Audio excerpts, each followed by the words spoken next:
Masih di Breaking News pemirsa dan masih bersama kami juru bicara LPSK ada Bung Ruli Novian. Bang Ruli, kita lanjutkan lagi dialog Bang Ruli mengenai mekanisme tadi yang sudah Anda sampaikan. Sebenarnya ada mekanisme khusus nggak sih pada saat memastikan pernyataan dari Putri Chandrawati dengan adanya keterangan ia dilecehkan?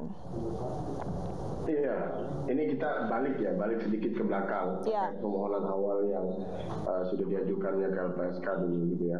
Nah, Undang-Undang 31 itu memandatkan atau memberikan kewenangan LPSK untuk memverifikasi segala permohonan yang masuk ke LPSK.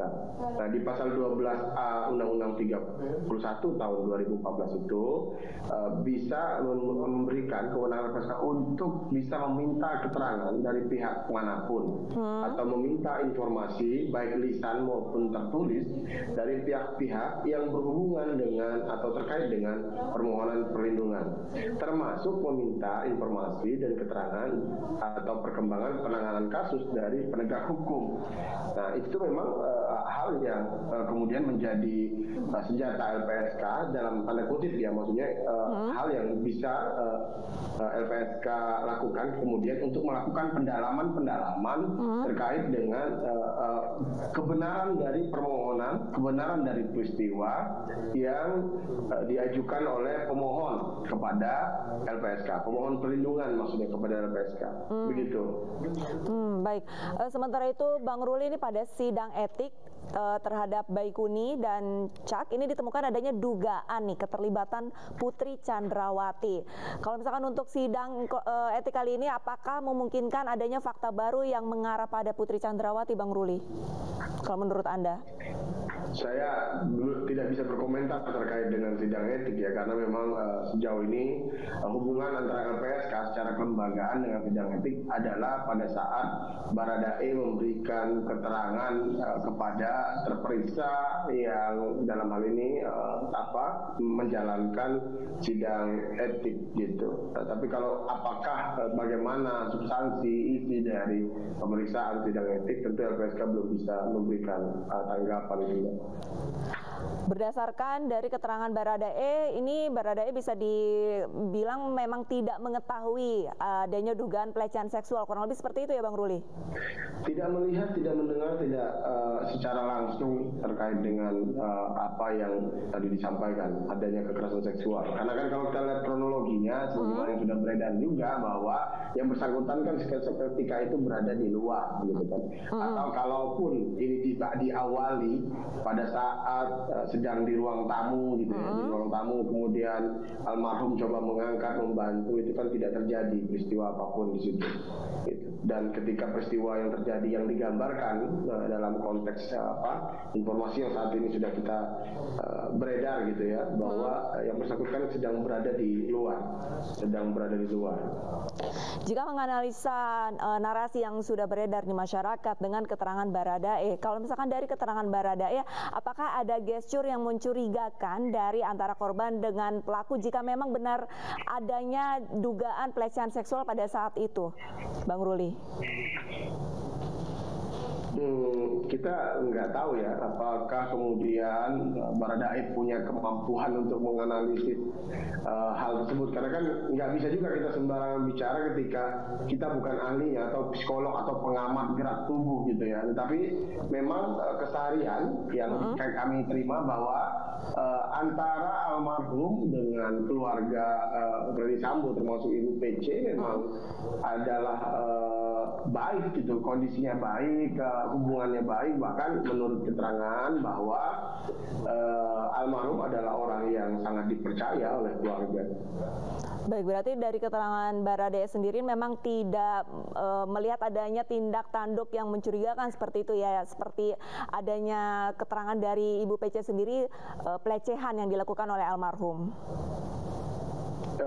nggak bisa kita bilang bahwa Baradae yang menyatakan itu apa ya, informasi dan keterangan yang kami terima aja selama kami melakukan pendalaman terhadap Baradae. Namun memang ya yang bersangkutan tidak menyatakan bahwa terjadi atau tidak terjadi. Kalau misalkan dari selain Baradae, saksi-saksi yang mungkin LPSK sudah meminta keterangan, apakah ada keterangan yang menyampaikan adanya dugaan pelecehan itu benar-benar terjadi?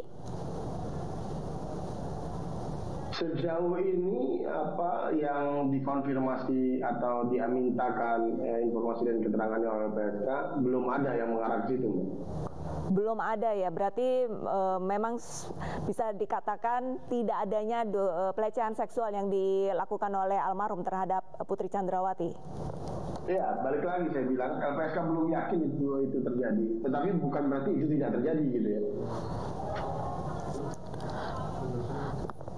Baik, lantas untuk sidang etik, kalau misalkan dari sudut pandang LPSK sendiri ini apakah cukup untuk menarik tersangka, 7 tersangka untuk pelecehan ini bagaimana Bang? Saya nggak tahu nih Mbak, materinya seperti apa yang akan diperiksa oleh etik gitu ya. Tapi kan memang sejak awal ada upaya-upaya atau langkah-langkah yang terjadi dan Kapolri sendiri bahkan misalnya atau Polri sendiri ya sudah menyatakan bahwa terjadi obstruction of justice dalam perkara ini, dan kemudian imbasnya kan adanya perubahan-perubahan keterangan dari Baradae di awal gitu kan, termasuk dengan terakhir Ibu Peci yang juga merubah keterangannya bahwa peristiwa kekerasan seksual tidak terjadi di Duren 3 tetapi terjadinya di Magelang gitu ya. Kemudian adanya hilangnya CCTV atau rusaknya CCTV dan lain sebagainya. Kalau itu memang sebuah fakta yang kemudian sudah diketahui banyak pihak, ya saya rasa itu cukup.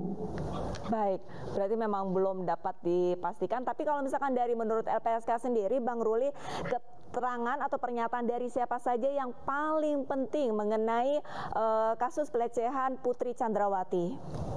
Apakah terjadi atau tidak kan? Betul. Sejauh ini kan ada KM dan S, orang yang berada di tempat itu ketika diduga peristiwa itu terjadi. Baik. Gitu. Maka menurut saya sih ya memang harus kita lihat keterangan mereka seperti apa, dan tentu keterangannya sendiri tidak bisa diamini begitu saja, tapi harus didukung dengan petunjuk-petunjuk dan keterangan lainnya. Baik, berarti salah satu pernyataan yang penting adalah dari asisten rumah tangganya itu KM ya Bang Ruli ya. Baik, terima kasih banyak Bang Ruli atas waktunya bergabung bersama kami di Breaking News. Kami masih akan terus memantau bagaimana perkembangan penyelidikan ataupun menguak tabir pembunuhan Brigadir Joshua. Terima kasih banyak atas waktunya Bang Ruli, sehat selalu. Iya, sehat selalu, selamat pagi. Pemirsa, Breaking News masih akan segera kembali, tetaplah bersama kami.